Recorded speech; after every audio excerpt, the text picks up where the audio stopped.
Matapos makuna ng video ang tangkang pag-ambush sa mayor ng Sharif Agwak, kanya-kanya ng post ang netizens sa Facebook at iba pang social media platforms tungkol dito. Pero may paalala ang otoridad sa pag-share o pag-repost ng mga sensitibong content. Nagbabalik si Trisha Aragon ng PTV Cotabato.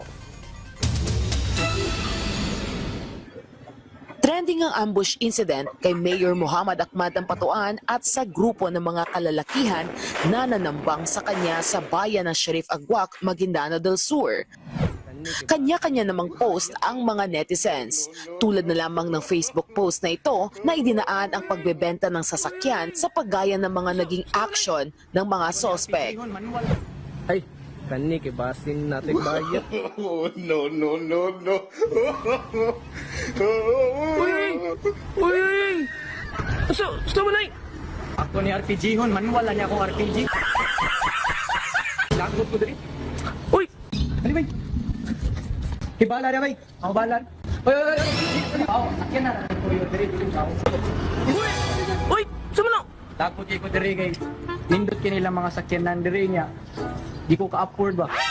Sumabay din sa trending si Sergeant Ibrahim Usi o mas kilalang Sargento Vlogs na nagbigay ng reaksyon at impormasyon bilang isang pulis. Nasagawa po agad ang pinagsanib pwersa ng mga pulis at mga sundalo ng hot pursuit upang matukoy ang mga suspect sa pananambang sa mayor ng Sharif Agwak, Maguindanao del Sur. Mistulang anime naman ang isang Facebook post ng page na Boy Topak Channel na inihantulad ang insidente sa isang mobile game at animoy malarang game at inihalintulad ito sa larong Mobile Legends at Call of Duty.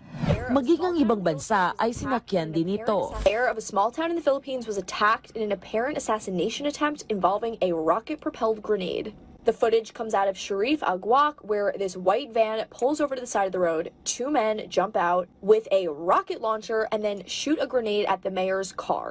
Nakakaaliw man ngunit hindi pa rin tama ang paggawa ng mga content na maaaring ikakasira ng isang individual. Ayon sa mga otoridad, dapat pairalin pa rin ang think before you click upang makaiwas sa ikakapahamak ng lahat.